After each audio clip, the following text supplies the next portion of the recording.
Hi, I'm Jeff Lovell, a staff accountant with AA Accounting, and today we're discussing why Internal Revenue Code sections 351 and 357 matter to your business. By default, a transfer of property to a corporation in exchange for its stock is treated as a sale. Any difference between the value of the property at the time of the transfer and your original purchase price of the property would be a gain or a loss reported on your personal taxes.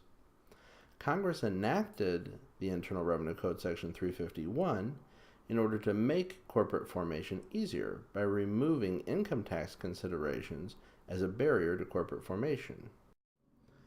IRC 351 is a three-pronged test to determine whether the transfer of property to a corporation is taxable to the shareholders.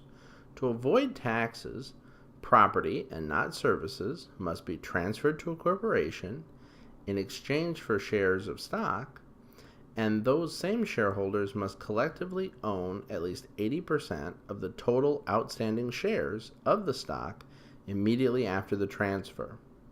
In the example below, Bob contributes a truck and Kathy contributes cash of $100,000 each. In exchange, they each receive 500 shares of the corporation stock.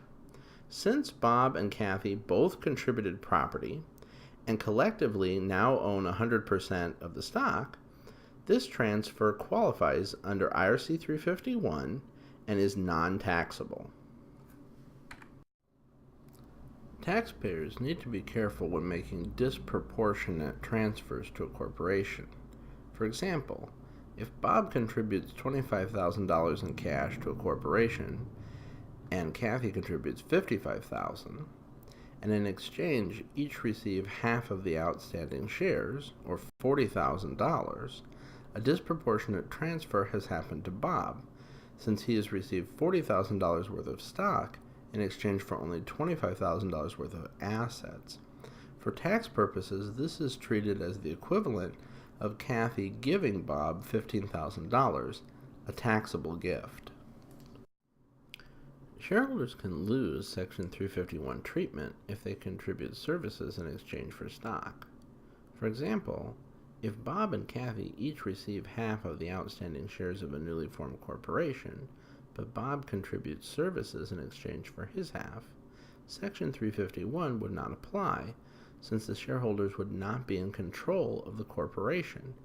Kathy is the only shareholder who contributes property, and she has less than 80% of the outstanding shares.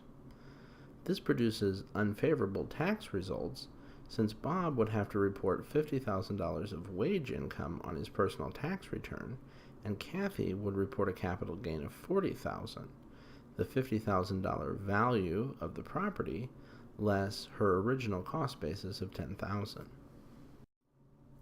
Transferring debts to a corporation is generally tax-free, but taxpayers should be aware that some situations can trigger tax. IRC Section 357 allows transfers of debts to a corporation tax-free, provided that there's a business reason for the corporation to take on a debt, and the transaction is not designed to evade income taxes.